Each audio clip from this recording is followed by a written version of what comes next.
Hello, my name is Amal Sadiq. Good morning and welcome to our daily newscast. Today we are doing a feature on the Dakota Access Pipeline. What's the big deal?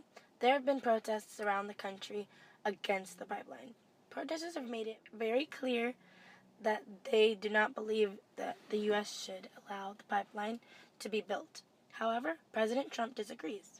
In a recent interview, Trump said, "We build it in the United States.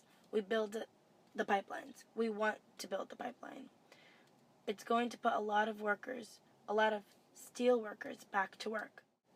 Despite environmental and ethical concerns the pipeline poses, on January 24, 2017, Trump signed a bill to go ahead with the construction of the pipeline.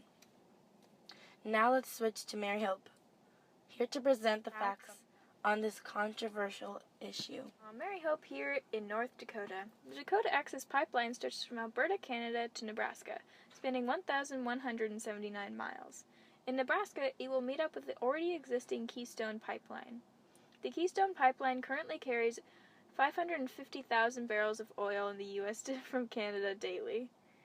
Adding the Dakota Access Pipeline will increase oil supply from Canada to the U.S. Supporters of the Dakota Access Pipeline say that with the increased supply of oil, the U.S. will transition to become less dependent on Middle Eastern oil.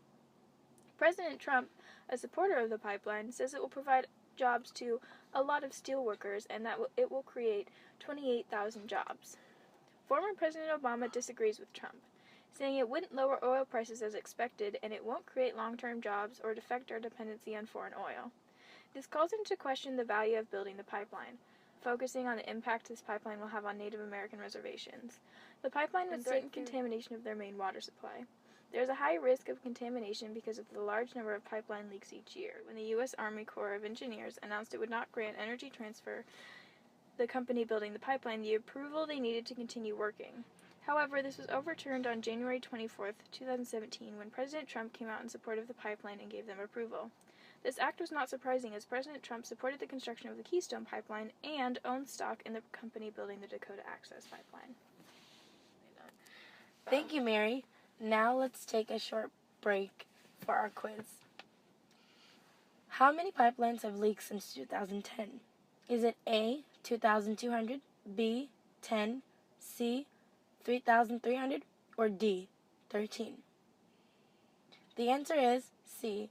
Almost 3,300 pipelines have leaked since 2010. Thank you for joining us for our quiz. Today we discussed the Dakota Access Pipeline. Now let's do a short recap of what we have learned.